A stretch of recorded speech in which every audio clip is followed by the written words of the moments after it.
আসলে আমাদের দেশে আমরা জাতিকে মূল্যায়ন করতে জানি না। ছেলে হোক মেয়ে হোক অনেক কষ্ট করে ওরা লেখাপড়া অর্জন করে, অনেক কষ্ট করে ওরা লেখাপড়া অর্জন করে। তাদের যে একটা মেধা, এই মেধাকে যদি আমরা মূল্যায়ন করতে না জানি, আগামী এই দেশের ভবিষ্যৎ কিন্তু অন্ধকার। আমি চাচ্ছি এই কোমলমতি শিশু ছেলে এবং মেয়েদেরকে এই মেধাবৃত্তির মধ্যে এনে তারা যেন অন্তরকুলে তাদের মেধাটা যেন প্রকাশ করতে পারে। আমরা সেই মেধাকে যখন মূল্যায়ন করব, এই মেধা আগামীতে আমাদের দেশ সমাজের জন্য একটা বিরাট কাজে আসবে। আশা করব যাদের ছেলে মেয়েরা উত্তীর্ণ হয়েছেন, এখানে অনেক মা বাবা আছেন, আপনারাও তো ধন্য, আপনারাও তো খুশি হয়েছেন, ধন্য হয়েছেন। আর যারা এবার পরীক্ষার মধ্যে উত্তীর্ণ হতে পারে নাই, আশা করব আপনারাও নিরাশ হওয়ার কোনো কারণ নেই।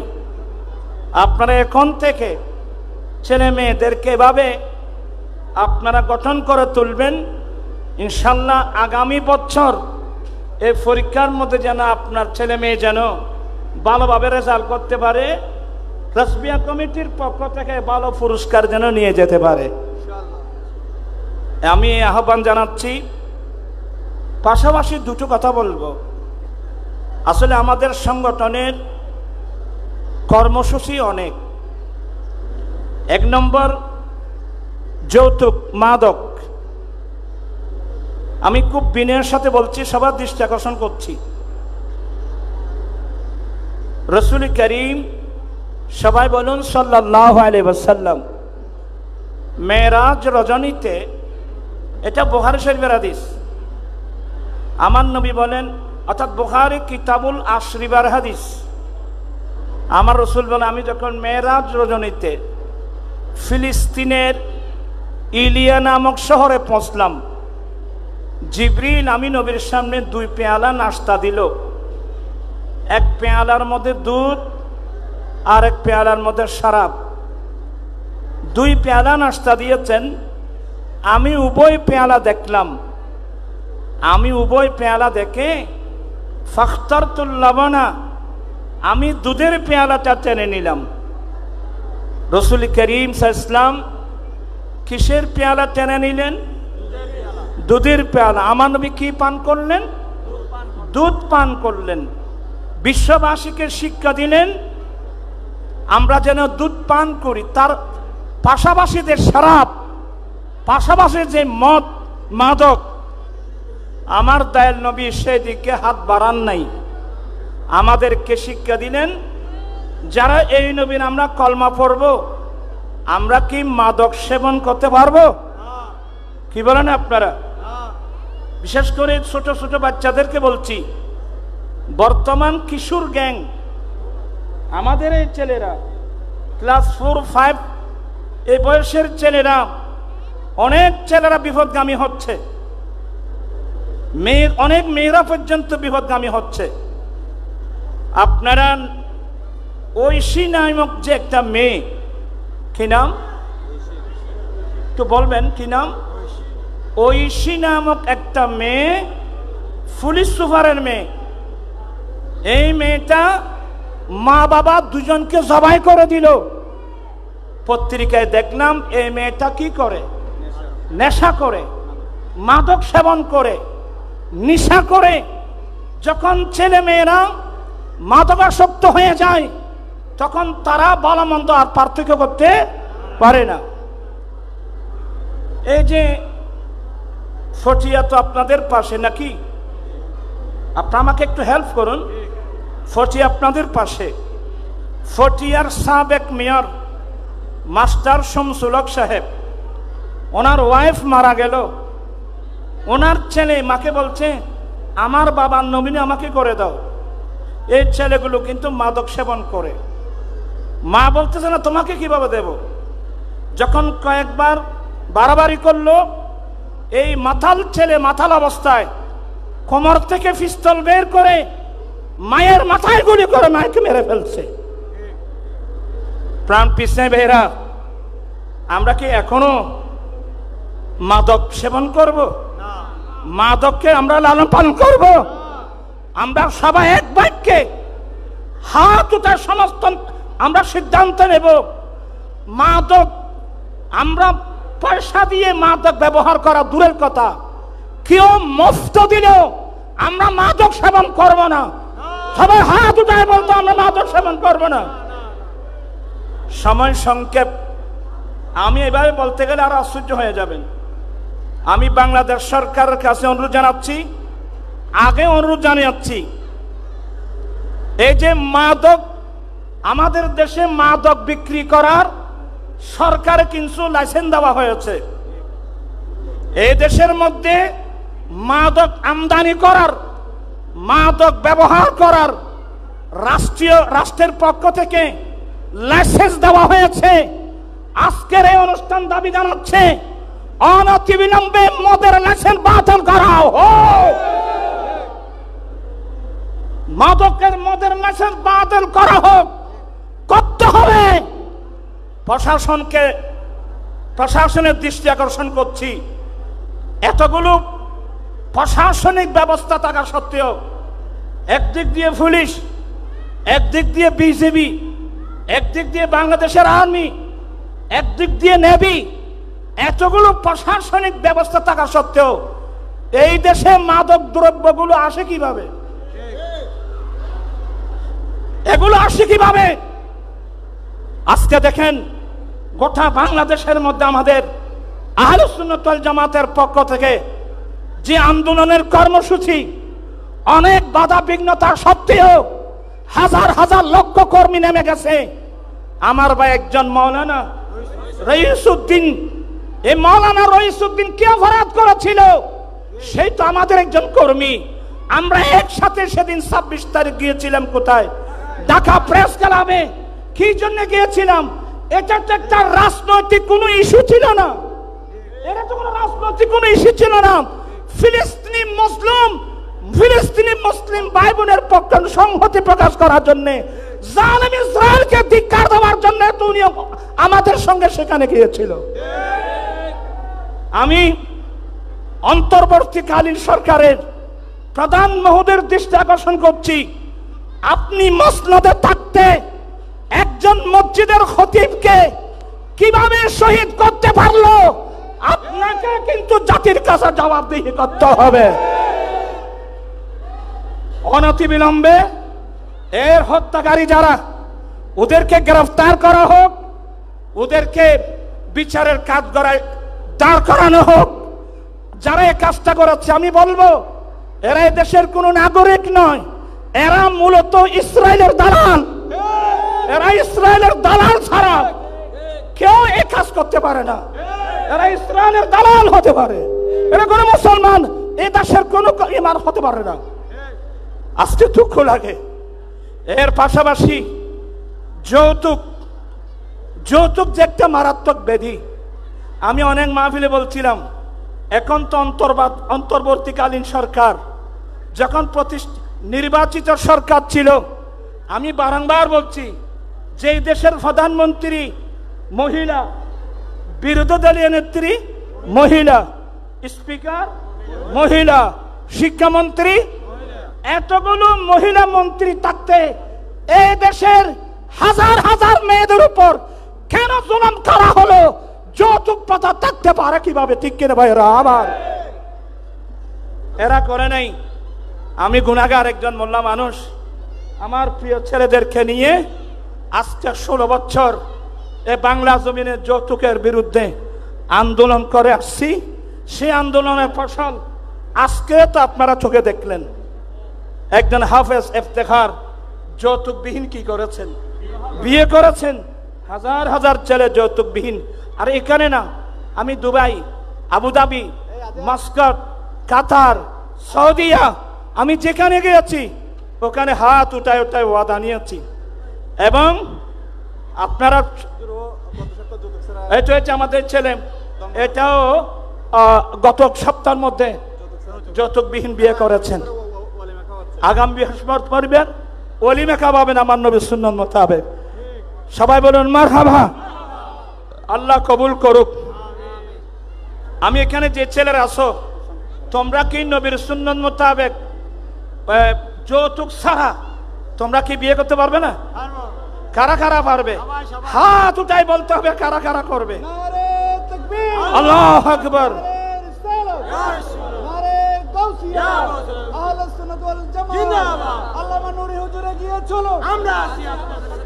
যৌতুক মাদক মুক্ত সমাজ, অভিভাবকরা হাত তুলে দিছে, ওরা মেয়ে বিয়ে দেওয়ার সময় যৌতুক দিবে না। আর যদি কেউ অভিভাবক যদি হাত উঠায়, অভিভাবকের মধ্যে অনেক পুরুষ আছে, তো বৃদ্ধ বয়সে তো বিয়ে করা না জায়েজ না। বৃদ্ধ বয়সে তো খেদমতের বেশি প্রয়োজন। তোমরা ইয়ং ছেলে তো তোমরা বুঝবে না, যখন বৃদ্ধ হবে তখন আপন স্ত্রীর গুরুত্ব তখন আপনাদের বুঝে আসবে। তো যাই হোক, আমি আর কথা না বাড়িয়ে আবারও আমার আজিজ গ্রামে আইয়ুব তাহিরি সহ আমি গুনাহগার নামে যে মেধাবৃত্তি পরীক্ষা পরিচালনা বোর্ডের সদস্য ভাইদেরকে ধন্যবাদ এবং মোবারকবাদ জানাচ্ছি। আশা করি আগামী বছর এই বছরের চেয়ে আরো চমৎকারভাবে হাজার হাজার ছেলে মেয়ে এই মেধাবৃত্তির মধ্যে অংশগ্রহণ করবে এই আহ্বান জানিয়ে সবার অনেক অতিথিবৃন্দ আসছেন। আমি আপনাদের নামে নামে ড্রেসিং করতে পারছি না, দুঃখ প্রকাশ করছি। প্রত্যেকের সহযোগিতা কামনা করে। আর এখানে শুধু আমরা মুসলিম না, এখানে অনেক হিন্দু আছে, অনেক বৌদ্ধ আছে, আবার অনেক হিন্দু আমার পাগল। আমি যখন নির্বাচন করছিলাম কানঙ্গফাড়া এর রাজ্য পাগলা, অনেক হিন্দু আছে, এদের কাজ হলো আমার ছবি অঙ্কন করা, মোমবাতি অঙ্কন করা। অনেক হিন্দু আছে আমার পাগল, এর রাজ্য পাগলা টাগলা অনেক আছে। এখানে অনেক হিন্দু বুদ্ধ, কোনো সমস্যা নেই। কোরআন শরীফের স্পষ্ট আয়াত। হ্যাঁ, আমরা শুধুমাত্র একটা রাজনৈতিক অপকৌশল আমাদের পার্শ্ববর্তী রাষ্ট্র শুধু চিৎকার করতে থাকে, হ্যাঁ বাংলাদেশের সংখ্যাগরিষ্ঠের উপর আক্রমণ চলতেছে। এটা কি সত্য কথা?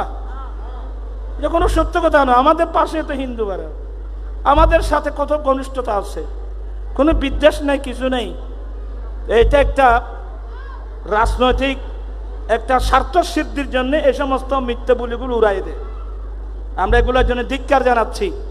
আমরা একসাথে আছি, এক দেশে আছি, এক দেশের উন্নতির জন্য আমরা ঐক্যবদ্ধ হয়ে কাজ করে যাব। এই আহ্বান জানিয়ে আমি আমার বক্তব্য শেষ করলাম। ওয়া আখিরু দাওয়ানা আনিল হামদুলিল্লাহি রাব্বিল আলামিন। আসসালামু আলাইকুম ওয়া রাহমাতুল্লাহি ওয়া বারাকাতুহু। ধন্যবাদ হুজুরকে ওনার গুরুত্বপূর্ণ বক্তব্য রাখার জন্য। আমরা এই পর্যায়ে আমাদের কাঙ্ক্ষিত অনুষ্ঠান পুরস্কার বিতরণ অনুষ্ঠানে চলে যাচ্ছি।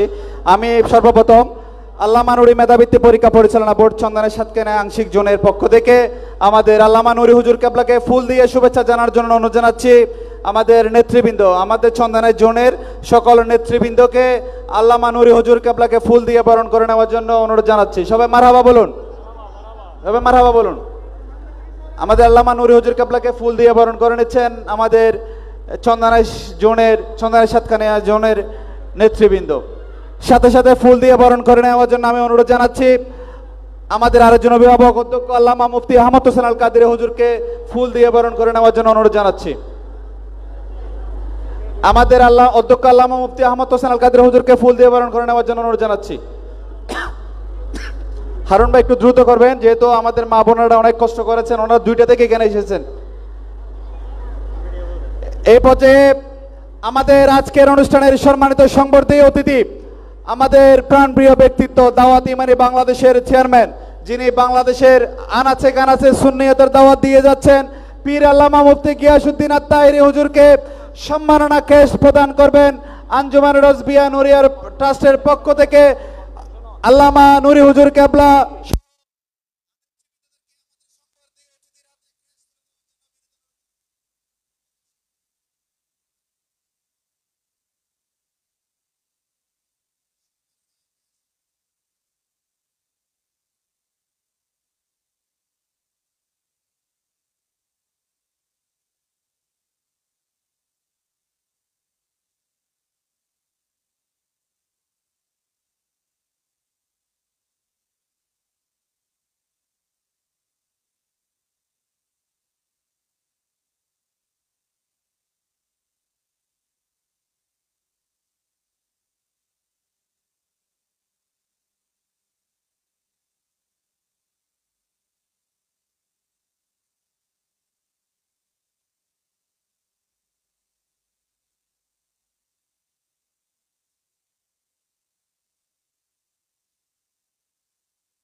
আপনাদের অনুরোধ জানাচ্ছি আপনারা বসুন।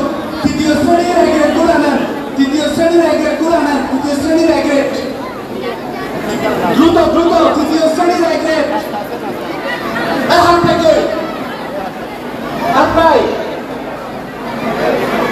আপনারা সবাই বসুন না, দয়া করে বসুন, আপনাদের কদমে হাত রাখতেছি, আপনারা বসুন। তৃতীয় শ্রেণীর যারা এক গ্রেড পেয়েছে আপনারা দয়া করে সামনে চলে আসুন। সবাই আপনারা জানেন, যারা শুধু শিক্ষার্থী আসবে অভিভাবক না, যারা এক গ্রেড পেয়েছেন তৃতীয় শ্রেণীর, আমি নাম বলছি সাকিবুল হাসান, সাকিবুল হাসান, তামিমুল ইসলাম চৌধুরী, তৃতীয় শ্রেণী সব, মাহবুবা ইসলাম মাহি, ইফতিকার জামাল, অতুল দত্ত, মাইরাবিন্দে আলমী, এগুলো এগুলো আস্তে সংখ্যা দিয়ে দেন না।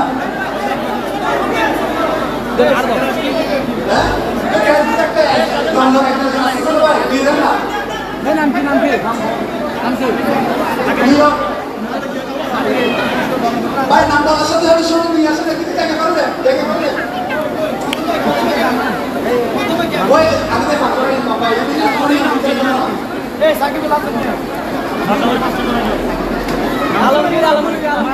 আমাদের এই টেস্টে আমাদের পক্ষ থেকে এবং একটি আপনাদের শরীর মক রয়েছে, মকটি আমাদের অ্যাডভোকেট সলিমুদ্দিন ক্যাম্পের পক্ষ থেকে সবাই আমাদের জন্য দোয়া করবেন।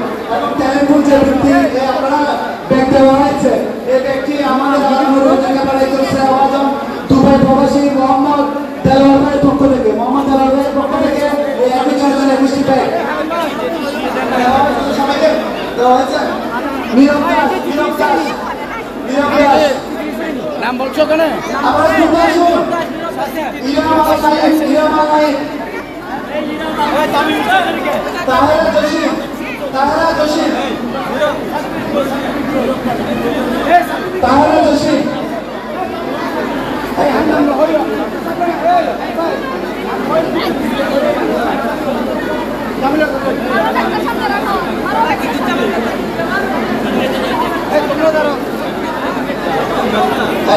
আচ্ছা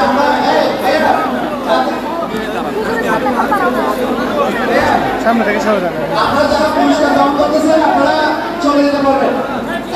আপনারা যারা পুরস্কার গ্রহণ করতেছেন আপনারা চলে যেতে পারবেন। আপনারা আমি নাম বলবো, পুরস্কার নিয়ে নিয়ে চলে যাবেন।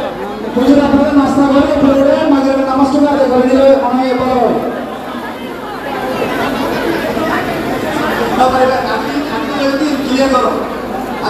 আসলে আমাদের 360 জন শিক্ষার্থী, যার কারণে একটু এলোমেলো হয়ে গেছে, আপনাদের কাছে আমি ক্ষমা চেয়ে নিচ্ছি। মোহাম্মদ মাহবুবা ইসলাম মাহি,